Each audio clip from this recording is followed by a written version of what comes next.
Before I get into the video, I just wanted to talk about something that's coming up that's very exciting. The Joe King Canadian Highlander Open. Joe King is a member of the Canadian Highlander community and has organized a lot of CDH events in the past, and now he's doing the same thing for Canlander. You can win a plateau from your own home. The entry fee is very low, only $10, and the event is happening Saturday, June 10th at 9 a.m. Pacific Daylight Time. This should make it accessible to both people in North America and in Europe. To sign up, you can use the melee.gg links on screen. And first place gets a revised plateau with additional prize support determined by entry fees. The tournament is 100% proxy friendly. You don't need to own any of your cards, you just need to have recognizable proxies. And everything's played on Discord, so the only thing you really need is a webcam and a microphone. For more information about the tournament, including proxy policies and webcam-specific rules, you can scan the QR code in the bottom right to get access to the Discord where the tournament will be held. This is a really exciting thing, and I think it's going to open up more high-stakes Canlander tournaments online, and I hope to see you guys there. Hello everybody, today I want to talk about building an anti-meta deck, and this is basically just an introduction to metagaming in Canadian Highlander. I think that oftentimes people who play Canadian Highlander, they like to play one deck, and that's fine, but sometimes your one deck doesn't work and you're looking for something new, and you want to have a deck that just is really good into your metagame. You're not necessarily trying to do something cute, you just want to try to find something effective. And even if you want to do something new and you're not specifically targeting your metagame, it is good to know how to evaluate your metagame so that you can build something that is hopefully not going to get completely destroyed by whatever's currently popular in the area that you play. Building an anti-meta deck is something that I really like doing. I think that it's a very satisfying way to play Canadian Highlander. It lets you explore a bunch of different brews and sort of flex your knowledge of the format. So first, I'm going to just go over our video agenda really quick. First, we're going to talk about simple archetype relationships. This is stuff like aggro, combo, control, how they relate to each other, and some basic metagaming that you can do for preparing against fair or unfair decks. Then we're going to talk about understanding your metagame. Obviously, you need to know what you're facing in order to be able to build something that beats your metagame. Then we're going to look at some approaches that you can use for building your anti-meta deck.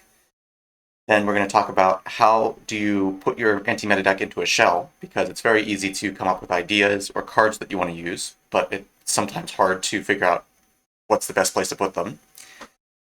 Then I think it's important whenever you're building a new deck, especially one that's targeted for a specific metagame, to self-evaluate, because you can very easily get very lost in the weeds of saying, I'm going to build a deck that beats exactly one other deck and then loses to everything else. And then we're going to talk about some case studies. Starting with some simple archetype theory, this is what's known as the Metagame Clock, and you might have seen this before, this sort of circular thing or a triangle thing where you've got combo, aggro, and control, and this is sort of just an expanded one with aggro, aggro control, control combo, and mid-range. And basically, it sort of is an oversimplified way of saying which archetypes broadly beat which other archetypes. So basically, on this clock, as you go clockwise, those are the decks that you beat, and as you go counterclockwise, those are the decks that beat you. So, for example, aggro is very favored into aggro control, and is favored into control, but because combo is 2 steps backwards, it's weak against combo, weak against mid-range.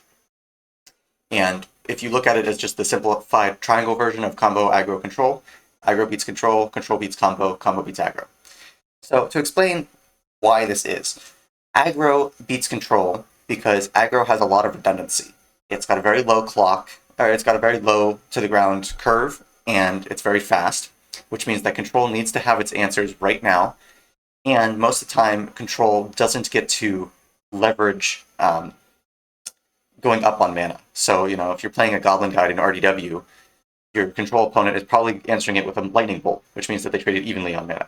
If they're answering it with a, Flame of Anor, that's a 3 mana answer for a 1 mana threat, that's a huge problem for control. If they're trying to answer it with a counterspell, that's a big problem. So aggro gets under control and has so many redundant pieces that it's hard for control to lock out all of the threats from aggro. Control beats combo because combo needs to have a specific series of pieces working together in order to enact their combo. And control just needs to control what those pieces are. That means that combo decks are typically very threat light, which means that control doesn't need to answer very many things. So it can stockpile resources for countering whatever the valuable pieces of the combo are. Obviously, this can have exceptions. If your control decks are designed to try and beat other fair decks and only have removal, and you're playing against a combo deck that doesn't have any creatures, then it's going to have a bunch of dead draws. But generally speaking, counterspells and generic removal of permanents, if you're dealing with permanent-based combo, is a very good way to control the combo deck from ever getting their combo off the ground. Combo, on the other hand, tends to beat aggro. This is because combo decks don't try to fight to the board. They don't try to trade, one for one with aggro's pieces. They're just trying to assemble their combo and win. And most combo decks are faster than most aggro decks. This means that aggro doesn't really have the clock to get underneath them before combo just straight up wins. And combo doesn't have to worry about aggro trying to disrupt it, which means that combo just gets to, do what it needs to do.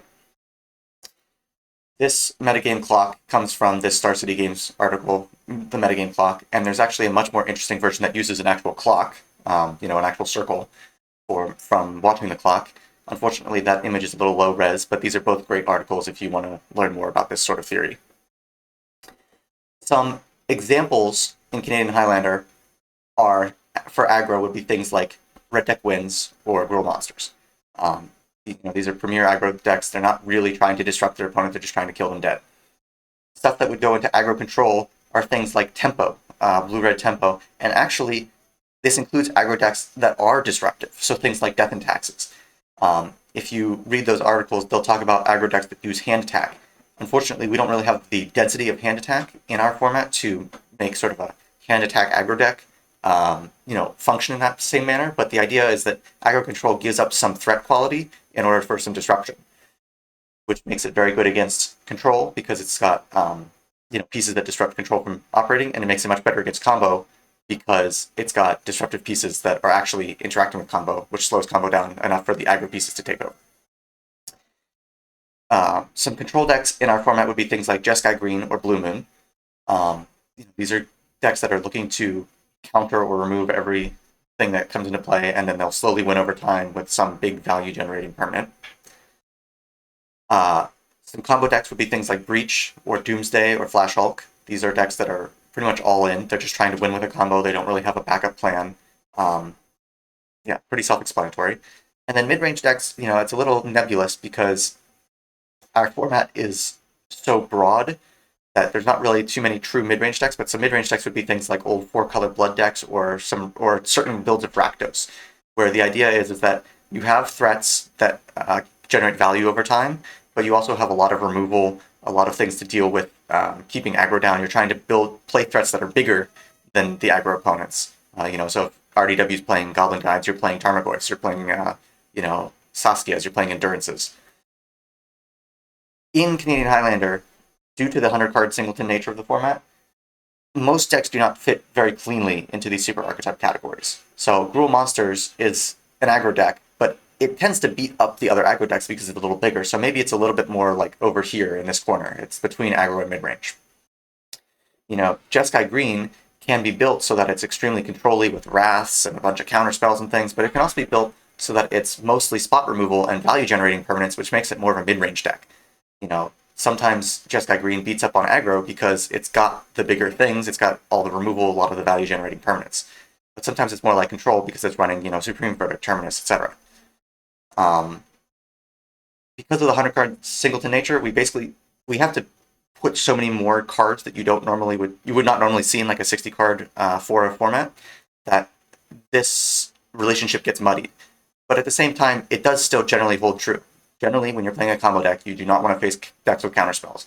Generally, when you're facing an aggro deck, when you're playing an aggro deck, you don't want to see combo.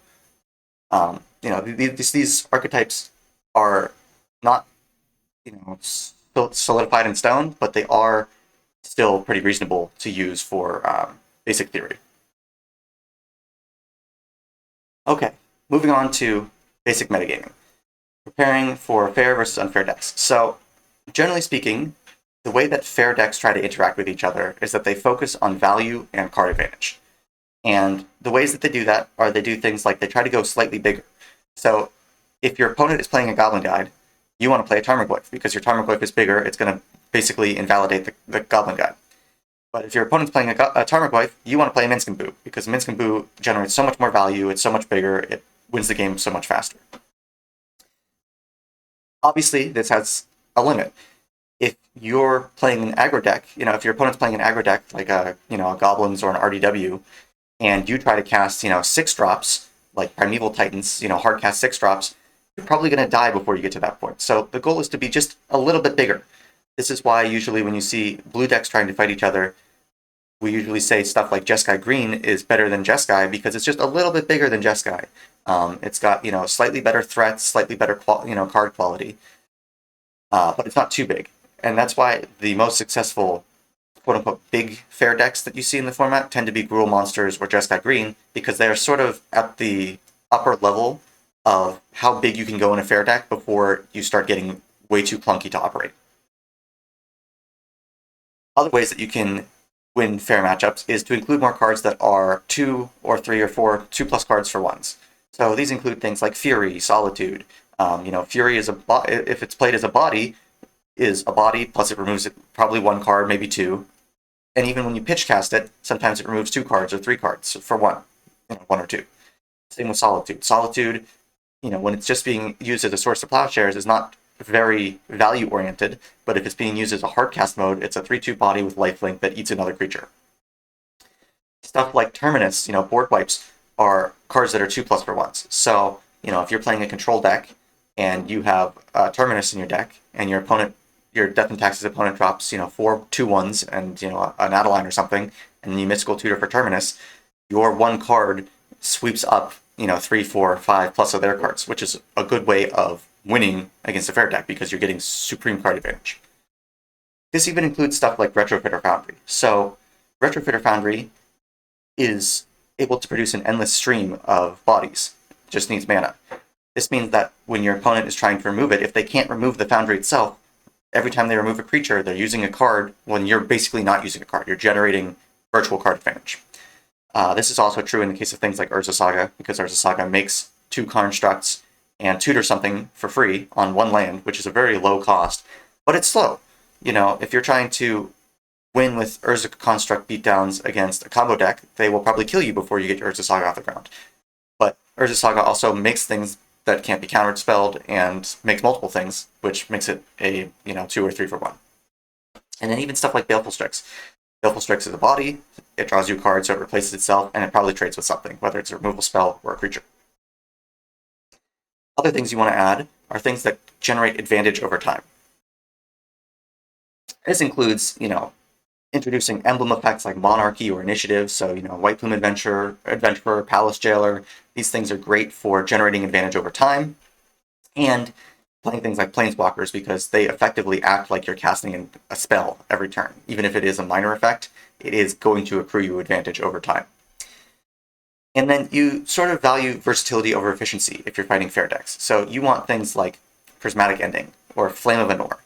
These things can answer a wide variety of permanents. They can answer a wide variety of permanent types and CMCs. But Prismatic Ending is efficient when you're doing a 1-for-1 of a 1-drop.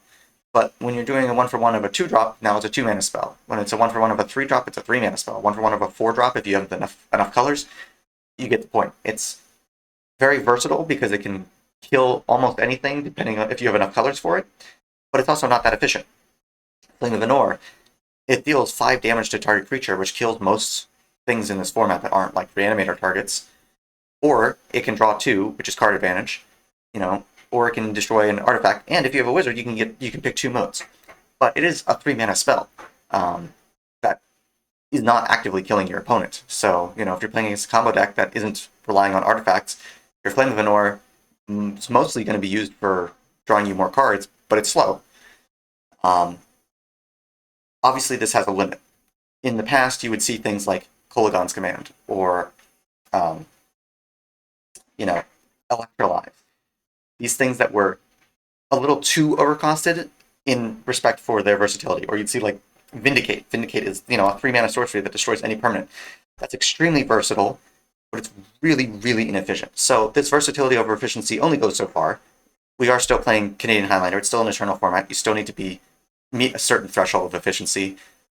But if you want to fight fair decks, you value versatility over pure efficiency. Things like Daze against a fair deck are less effective than things like Source Plowshares, which is also still efficient, but is not free. For fighting unfair decks, you basically want to take the opposite approach. Instead of focusing on value and card advantage, you want to focus on tempo and precision. You want to stay lean for speed. So in this case, stuff like Ragavan is much better than a White Plume Adventurer, which is much better than an Omnath. If you have an Omnath in your hand against a combo deck, you're probably not even going to deploy it before the combo deck tries to win. And even if you do, it's just a 4/4 that drew a card. It's not that big of a deal. White Plume Adventurer, obviously if it gets powered out by like a Mana Crypt or something, it's a very fast clock. But if it's played on turn 3, it's actually pretty slow. But something like Ragavan is deployed really fast, really early. It starts generating you more cards and more treasure, which lets you keep up interaction, which is very important for dealing with unfair decks. For dealing with unfair decks, instead of getting cards that are 2 or 3 for 1s, you want cards that are disruptive. You want your Hate Bears, your Collector Oofs, your Archons of Emeria, your Opposition Agents. You want things like Thoughtseize to be able to tear apart a combo player's hand so that they can't execute their game plan. You just want things that are very efficient at what they do. They're very narrow, but they work extremely well for the thing that you're trying to use them for. Obviously, if you have a Collector Oof against a deck that doesn't use a combo deck that doesn't use artifacts like Flash Hulk, who cares? The Collector Oof doesn't do anything. But if you have an Opposition Agent against a combo deck, it's really good. If you have a Collector Oof against an Academy deck, it's really bad for them. So your cards are less about being broad and more about being very pointed and narrow. And then you want to add cards that allow safety. And, sort of the best example of this is stuff that are pitch cast spells or free spells. If you're playing against a Breach deck and you have an Endurance in your hand, you have the freedom to develop your board without having to hold up mana, because you can pitch cast your Endurance to try and stifle their combo. Or, you can float out a Soul Guide Lantern or something. If you've got, Force of Will, Force of Negation, Daze, that sort of thing, you're free to develop your board to try to kill your combo opponent, to kill your unfair opponent, while being able to protect against their plan. So really, you value efficiency over versatility. These are things like Spell Pierce. Spell Pierce is very efficient. It hits, non-creature spells, 2 mana attacks, really good. But, if you're facing Goblin Guides and Miglazes and Questing Beasts, it's not so good. Daze, Daze puts you back on a land, but it's also free. It's a free counter magic, which can really get people. Stuff like Forces. Unfortunately, when you're trying to prepare for fighting unfair decks, outside of proactive Hate Bears, most of the best tools for fighting unfair decks are blue cards. It's just kind of how it is. So generally when you're looking to fight unfair decks, you kind of want to lean towards that combo side of the spectrum, going back to the wheel. You want to be on, I'm not combo side, you want to be on the control side of the spectrum. Going back to the wheel, control decks are best against combo decks, so if you want to be combo, blue is probably your answer. Okay, so this is basic metagaming. Now, we got to talk about data gathering and understanding your metagame. Obviously, before you can attempt to metagame against your field, you got to know what the metagame is. You got to get a good sense of the field. You got to know what decks are winning, what decks are the most common. These are not necessarily the same. Like sometimes you'll have one deck is winning all the time, but you'll have one archetype has 5 times more copies in your metagame. If it's a metagame that you know which players are the strongest, you want to prepare to beat decks that are winning, and you want to prepare to beat decks that are the most common. But if you know that certain players are stronger than others, you have 2 approaches. You can either try to dodge them when you're going into your metagame, or you can try and focus on beating the strongest players, because if you yourself are a strong player, then you can make up for matchup differences against people of similar or lesser skill. And this is not to dig at anyone saying that they're unskilled or anything. It's just when you're good at the game, you're able to leverage your knowledge, your skill at the game for dealing with matchups that are not optimal. But if somebody's better than you at the game, you want every advantage that you can get. So generally speaking, I would try to, when you're trying to build an anti-meta deck, I would look at the people who are the most likely to win, because those are the people that you need all the help you can get trying to beat. If it's a one-shot event, you don't necessarily have this understanding. You're not playing in the metagame, you're not gathering data yourself, but you can make educated guesses. Generally speaking, most events have people talking about the event, they're talking about what they're going to bring. You can check other metagames, see what decks are most popular. You should build a virtual field that you can try to identify how you're building, what you want to target. Once you've gotten a good sense of the field, you want to identify the weaknesses that are in your target decks. So what are the structural weaknesses that decks have? This goes back to that metagame wheel. If everybody's playing blue, maybe I should be looking at aggro decks. If everybody's playing combo, I should be looking at counterspells. What are the structural weaknesses? Things like Jeskai or Jeskai Green tend to play a lot of one-for-one removal, and then win the card advantage game by playing things like Ancestral Recall, Treasure Cruise, etc. to recoup the card advantage.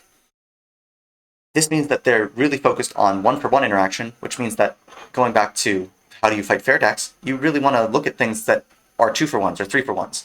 If your opponent is trying to trade Lightning Bolts and Swords to Plowshares against your, Urza Saga, your Retrofitter Foundry, your tokens, whatever, you can beat the normal, the normal relationship between decks. Those are the structural weaknesses of that deck.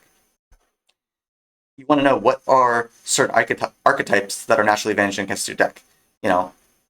If I'm trying to beat Flash Hulk, I probably should not be looking at, mono red aggro.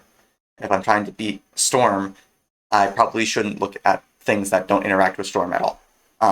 You want to know what archetypes are natural predators of the things you're trying to target, because those are the best places to start looking. And obviously, if you don't want a net deck, you still should know this, because it gives you ideas for how to build a different deck that shares similar elements that you can use against your target deck. What flex slots are the most common? I talked about stuff like Jeskai, where Jeskai often uses one-for-one removal, but they'll use Fury, they'll use Pyrokinesis, those are pretty good, but they're not really hard sweepers. If you're playing things that are bigger than 3 toughness or 4 toughness, or bigger than 2 toughness rather, so that Fury and Pyrokinesis aren't that big, and there are no sweepers in your meta, then maybe you want to build an aggro deck that's bigger. But if your meta is filled with things that are, that are trying to play a bunch of Wrath effects, well, maybe you want to go smaller, because you want to make the Wrath effects, which are generally more expensive, less effective at sweeping up, your value. If you're playing Gruul monsters and you've got, 2 Llanowar elves and 2 4-drops, and your opponent terminuses you, that's more backbreaking than if you're playing red deck wins and you've got 3 1-drops and 5 burn spells in it, or 4 burn spells that you can use. And then are there weaknesses in the most common interaction suites? What if people aren't playing artifact removal? If they're not playing artifact removal, maybe an artifact deck is great. If they're not playing graveyard hate, maybe a graveyard-based deck is really good. These are weaknesses that are not necessarily specific to archetypes, but are specific to the ways that people have built archetypes. And this is something that you really kind of need to know by talking with people, playing against them. You need to know what people are playing in their lists so that you can know what weaknesses they might have. And finally, kind of the last thing is you want to understand what the holes are in your metagame. And when I say holes, I mean decks that are absent from your metagame. If there are decks that are missing from your metagame, is it because your metagame is very small, and so there's not going to be many decks? Because, let's be honest, there are going to be more decks missing than there are present in any given metagame. Are they gone because no one wants to play them? People don't find them fun or interesting? Or is it because they're weak against dominant decks? If Gruul Monsters is dominating everything, and you've got, a small aggro deck that loses to Gruul Monsters, that small aggro deck's probably not going to see much play. If your meta is predominantly blue, people are probably not going to be sleeving up combo decks because those decks are weak to the blue players. But that doesn't necessarily mean that every deck that is missing is weak against the dominant decks. So just take a look at what's missing from your metagame and see, is this something that I should be considering? Is this something that is missing because it's bad, or is it missing because people just aren't playing it?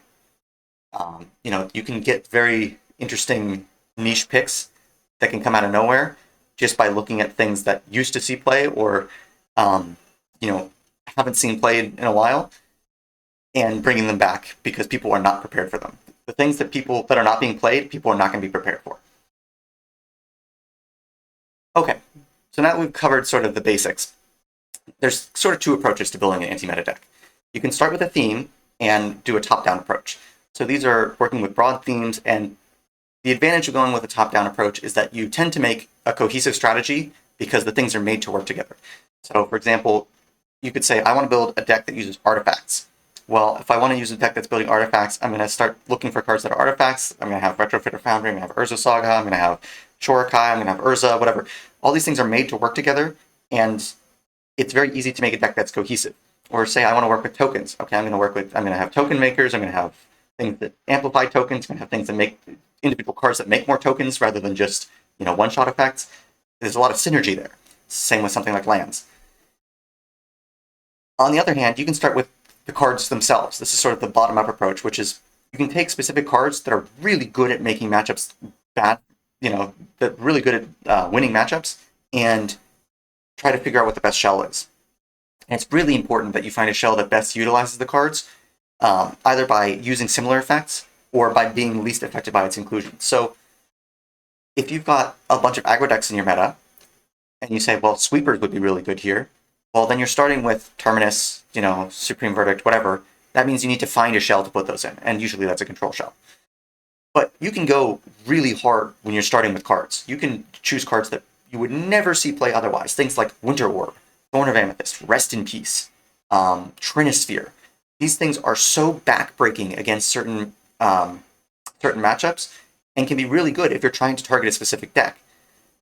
The reason they don't see play is because they do give you weaknesses in other matchups, and it can be hard to find a shell that best uses those. But I do recommend, if you're starting with cards, go big. You do not be afraid to choose things that are way out there, because you get rewarded a lot by teching against decks that are prevalent in your meta. Because if you face the decks where your card is supposed to be, the matchups that your card is really good in, you're going to win more of those games. And if you try to just go a little bit in that direction, you're not going to get as much of an advantage as you are, playing some of these haymakers. This includes things like Archon of Emeria, Phyrexian Censor, etc. Those are really devastating against certain types of decks, and other decks couldn't care less. These approaches are not separate. Generally speaking, you're not going to say, I'm going to start only with cards and then work from there. I'm going to start only with a theme and work from there. It goes back and forth. You could say, well, I know blue decks tend to struggle with things like Urza Saga, so that's those are two because that's a 2 or 3 for 1. What can I do that also goes off of Urza Saga that's really good? Well, Retrofitter is also another really good permanent that's good against Urza Saga. Maybe this will lead me into looking into artifacts, or maybe this leads me into looking into, some sort of Pox deck, whatever.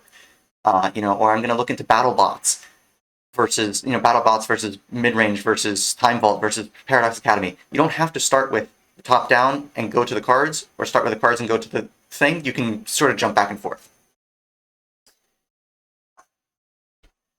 Okay, so now we've talked about some deck building approaches.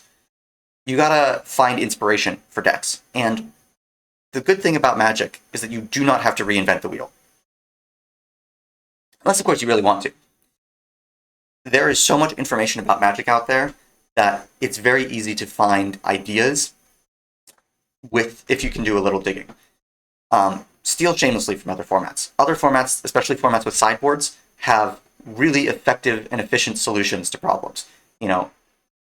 Decks that are used to facing, Dredge or whatever, Dredge or Storm or Control or whatever, they have sideboards that are mapped with very specific hate cards that are meant to make those matchups good.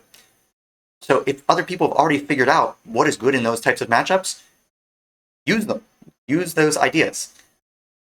Decks or websites like MTG Top 8 or MTGDecks.net, or MTG Goldfish. There are a lot of other ones. These are the two that I use the most often. These are lists, resources for lists from Legacy, Vintage, or Modern. If you watch YouTube videos, if you consume content like Bosch and Roll or, Thraben U or I'm Actually Level 1, you can see other formats and get better senses of what these, flex slots can do.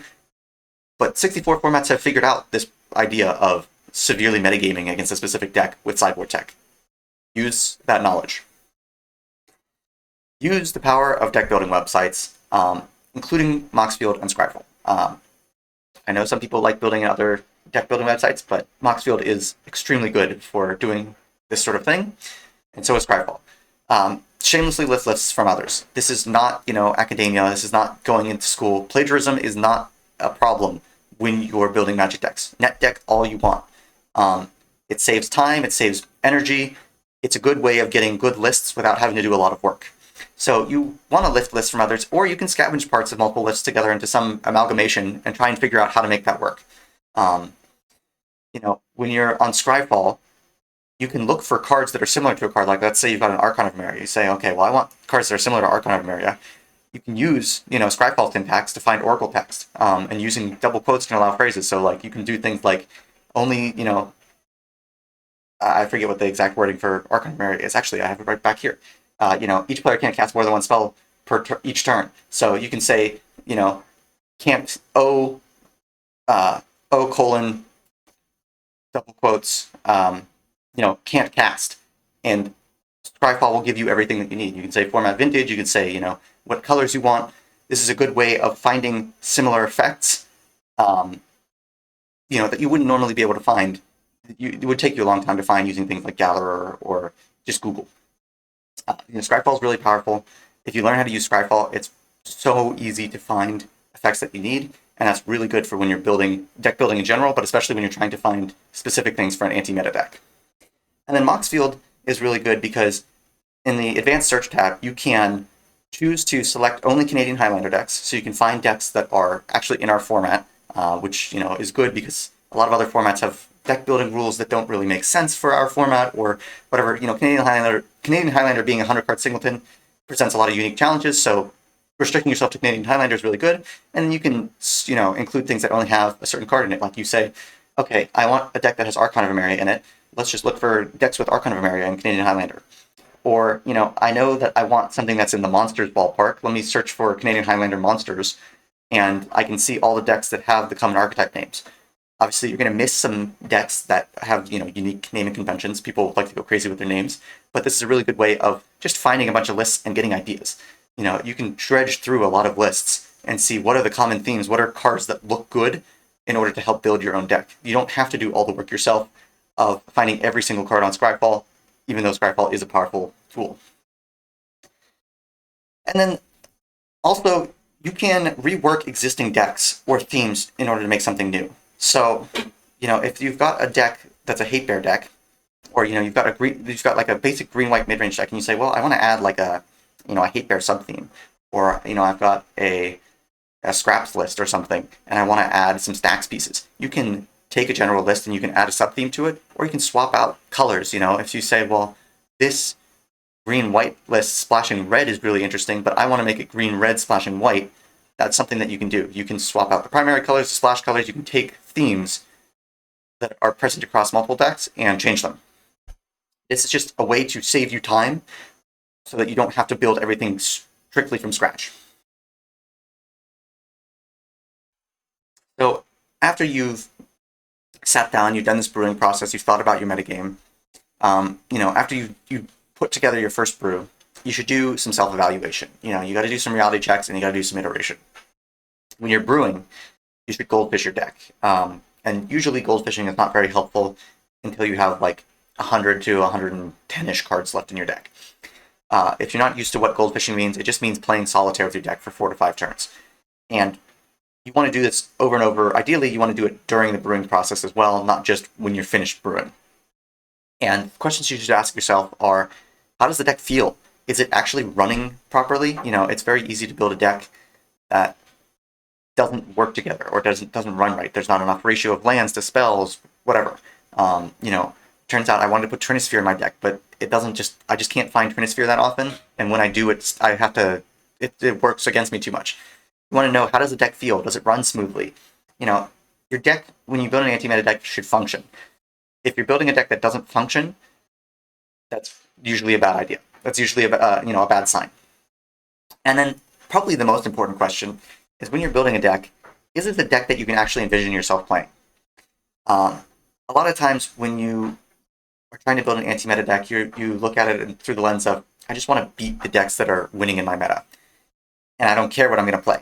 But if you don't actually enjoy playing the deck, the deck idea that you're working on, you're not going to play well. You're not going to enjoy it. You're probably not going to win. There's a lot of different ways to get to. There's a lot of different answers to the same problem. If you're trying to beat blue, there's a lot of different ways to beat blue that are not the same, and you should pick something that fits your playstyle. After you're done brewing and goldfishing, and you've actually taken it into your meta, you should do some reflection. How did the deck perform when you played it in your meta? Which cards over or underperformed? Did you hit the matchups that you were expecting to hit, or did the meta start shifting on you? Deck brewing and metagaming is not a static process. It requires a lot of iteration. It requires a lot of tweaking. A deck is almost never done. It's almost never solved. It's always going to be constantly changing, and you should be thinking about, what did my deck do that I liked? What did my deck do that I didn't like? And how can I fix that? And then, especially when you're building a new deck, you should keep a considering board. When you first brew a deck, you're probably going to have 130, 150 cards or whatever, and you choosing those last 20 cards in your deck is a really hard decision. It's really difficult to figure out what my last 20 cards should be. So you should keep a considering board around and swap things in and out. And you should also not be afraid to cut certain cards that you would normally consider staple in order to get testing in. Canadian Highlander is a 100-card format, singleton. There's a lot of variance. A lot of times you won't feel the impact of changes to a deck unless you make significant sized changes, cutting 5 cards, 8 cards, 10 cards. And so sometimes, in order to get testing for niche picks, you need to cut into the core a little bit so that you can make sure that you see it. This obviously has the caveat of, if your deck feels inconsistent, go back to the core stuff, cut some of the tech cards. You can always get more testing. You can always test your tech cards by playing more versus, changing your deck more. And then sort of the last thing is, you want to move beyond just what is your deck doing, how does your deck feel. You want to look at, did the metagame change? Evaluate your own deck's weaknesses. If you spent all this time thinking about how to beat the top decks in your meta, you should do that and say, how does my deck lose? What are the decks that are best against mine? How easily or likely is my meta to adapt to the deck that I brought? If I built a deck that beats blue decks but loses to aggro decks and no one's playing aggro, what are the odds that somebody's going to say, hey, this deck's winning a lot, let me bring aggro decks to beat my deck?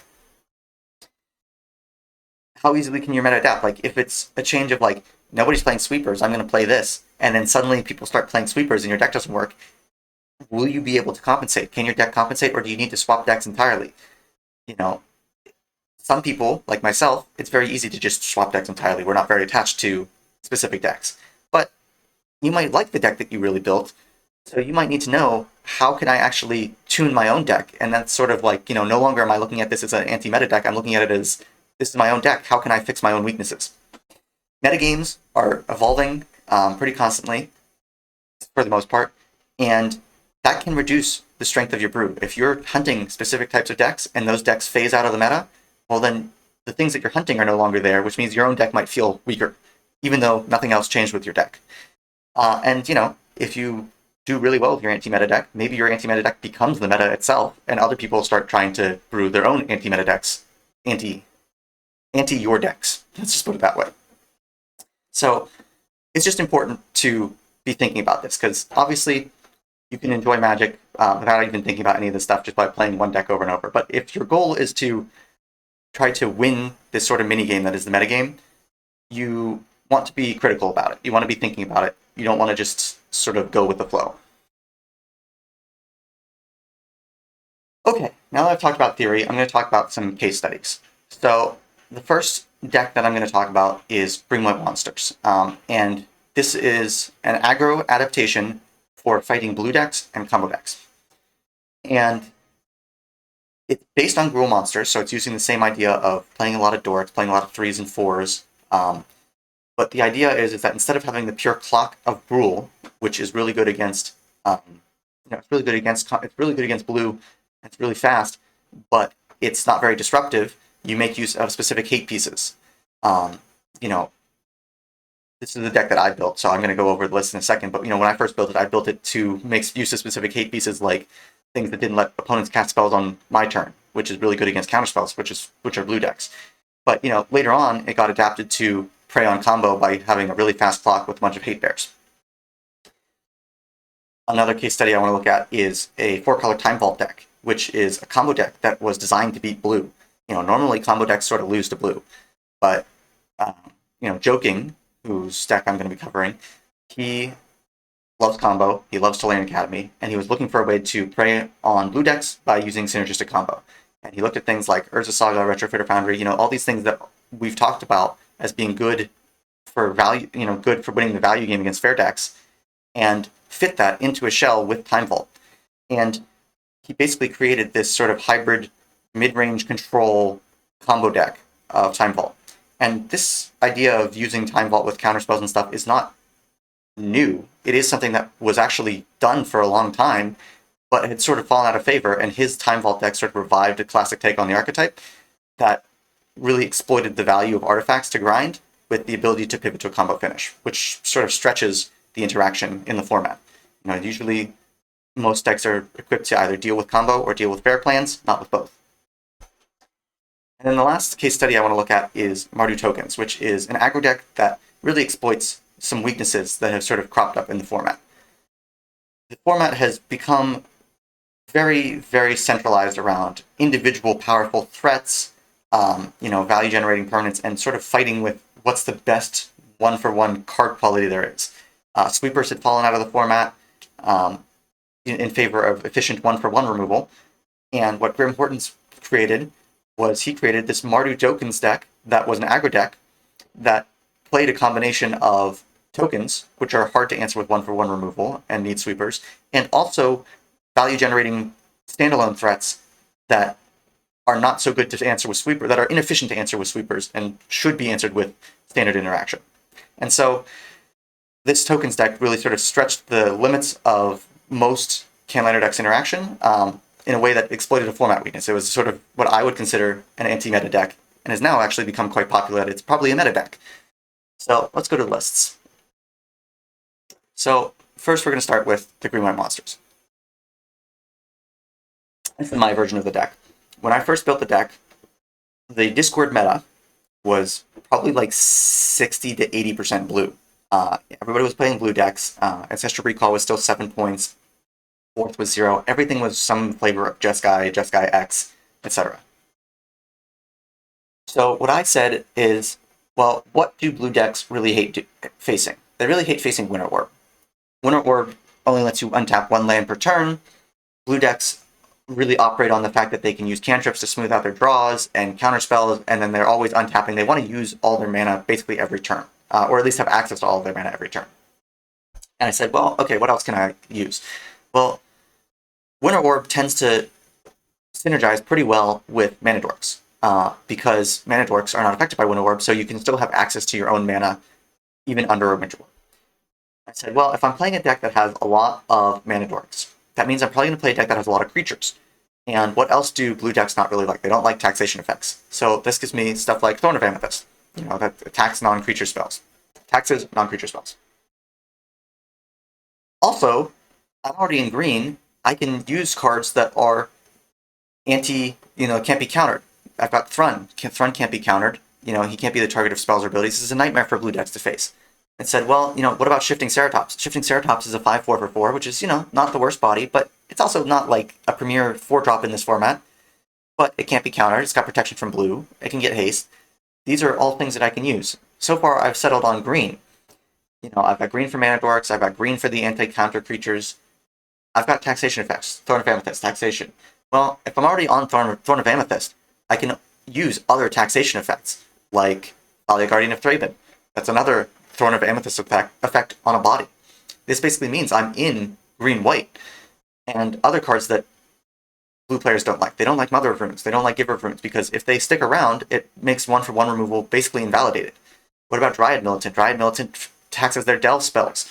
I've got all these things like Archon of Emeria. They don't let people double spell. You're not allowed to cantrip and play a threat. You're not allowed to counterspell, counterspell and cantrip, that sort of thing. So all of this sort of evolved into, well, I've got all these threats, all these effects that I want. I want the can't cast more than one spell each turn. I got, Kutsil, who doesn't let people cast spells on my turn. I've got anti-countered stuff. I'm in green-white. What's the best way to build this? Well, if I already want a bunch of mana dorks, the most natural way to do this is to mimic another very successful 2-color mana dork deck, which is Gruul Monsters. Gruul Monsters plays a bunch of mana dorks. They play a bunch of 3-drops and 4-drops with a lot of emphasis on soul mana. And so that's how I ended up with green-white monsters. I also, evaluating my own weaknesses, I decided to splash black because I wanted more hate bears for combo matchups, so Op Agent and Orcish Bowmasters. And Grist is really good at dealing with the aggro decks, which this version of green-white monsters is maybe less equipped to deal with than something like Gruul Monsters is. So, a little bit of a splash. But to give an idea of, a deck doesn't have to be static. Parrot Robar took up the mantle. He picked up this deck and honestly improved it quite a bit. I played it for one event. I played it for a couple events, but I played it for one event and won the event. So it clearly did well. And Parrot Robar picked it up and refined it quite a bit more. And instead of... Obviously, some cards had changed because these are 5 months apart. One is in 4.14, points have changed, new sets have been released. But the changes that are made between my list up here and Parrot's list over here is that he added far more acceleration. Utopia Sprawl, Wild Growth, more mana dorks. And was able, with the points changes, to switch to a Mana Crypt, Mox, Strip Mine Spread. And he also added things like City of Traders. What this means is that the aggression factor in his deck went way up. And this made sense because what it means is that by having a much faster clock, you can take advantage of your hate bears to beat up on combo. My deck was trying to basically grind games out really slowly with value permanence. I got things like Samwise or Kellen, these things that are basically trying to get value over time, and those are trying to fight blue decks, whereas this version that Parrot Robar has is still really good against blue because it's got a bunch of aggro in it. It's maybe not as good as Gruul Monsters is against blue, but it's really good against combo because you've got all the same hate bears that originally were in there. You've got a little bit more disruption with things like Mental Misstep or Collector Oof. There's a lot of Academy in the Cockatrice metagame, which is where Parrot Robar primarily plays. But you've got so much more acceleration and aggression that it gives you the clock that you need against combo. So this is just sort of a way of saying, hey, you can start with an archetype, or somebody else could start with an archetype, and another person can pick it up and change it to face something else. Parrot Robar's list is probably much better against combo than my list was, even though it's the same deck. Okay, moving on from green-white monsters, let's talk about Time Vault. So, I don't profess to have the story exactly right, but Joking played Paradox Academy a lot and really enjoyed the deck. He liked the big mana, he liked the artifact, he liked the Chilean Academy, tapping Chilean Academy for obscene amounts of mana, but he didn't like losing to blue. So he came up with a way to use combo, which is what he likes to play. He likes to play combo, and he likes to not lose to blue. So the way that he did that is he said, okay, I'm going to use value permanents like Retrofitter Foundry, Thopter Foundry, Sword of the Meek, Cryptic Coat, Urza Saga, these things to help grind against blue. And I'm going to still accelerate into powerful threats like the One Ring, which let me out card advantage blue. And I'm going to include counterspells, because what you really need for winning with a Time Vault combo, Time Vault is 2 mana. Where's Time Vault? Time Vault's only 2 mana. Manifold Key is only 1 mana. You don't really need a lot of mana. So what you really need is time. And being able to buy time with counter magic is really strong against blue decks, because when you're playing a pure combo deck, usually you're just all gas. You're just trying to go fast, fast, fast. And this just means that your blue opponents don't need to worry about you interacting back with them. They just need to worry about interacting with you. But when you throw a wrench in the plan of saying, like, I'm going to, have 4 mana, I'm going to play my Time Vault, and they say, well, I'm good, I held up my one counterspell that I was going to use, and you counterspell them back, that's like a huge blowout. Or, you look like you're setting up, but you hold open 2 mana, and your opponent says, okay, great, this is my time to resolve my, Minsk and Boo or my, Comet or whatever, and you counterspell them, it's a huge blowout.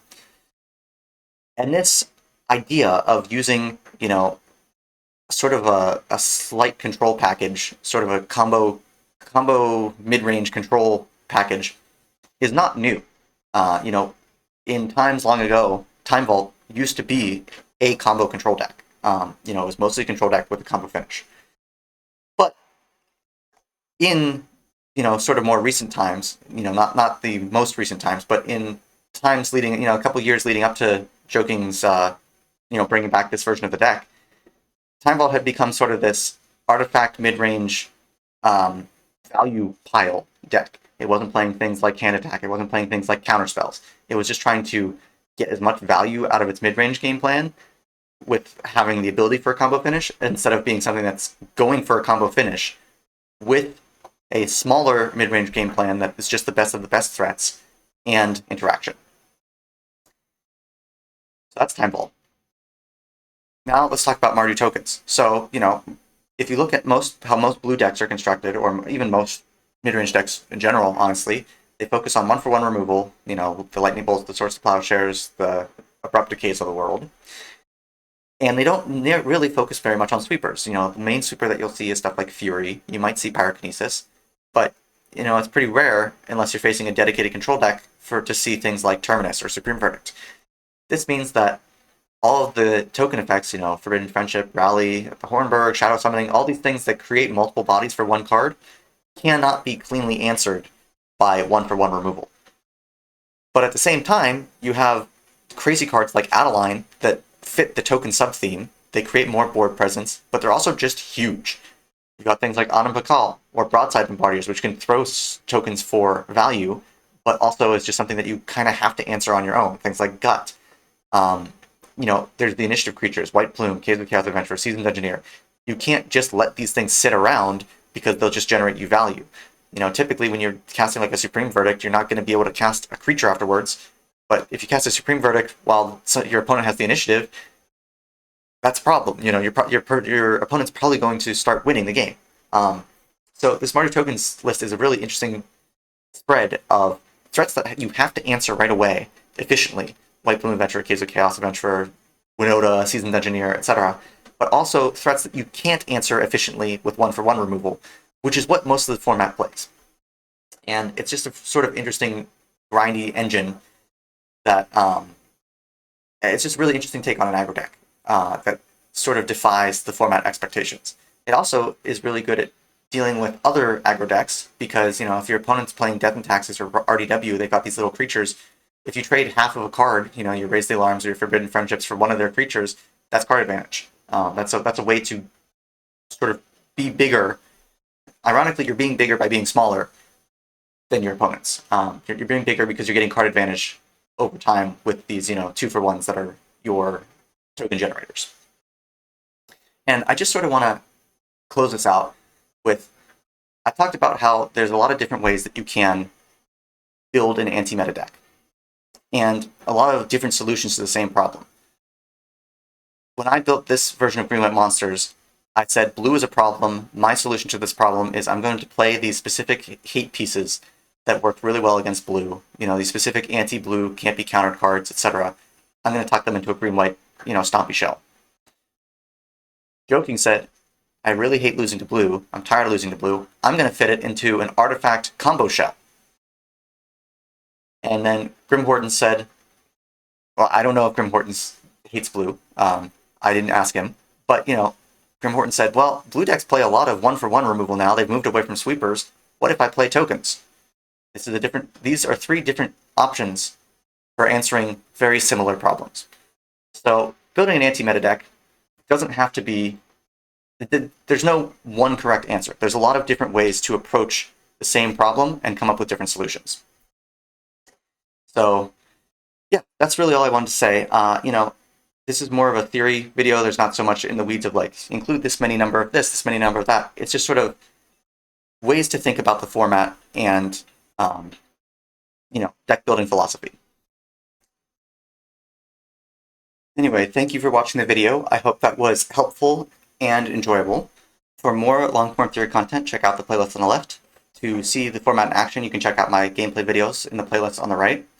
Thank you for watching the video. Have a great day. See you next time.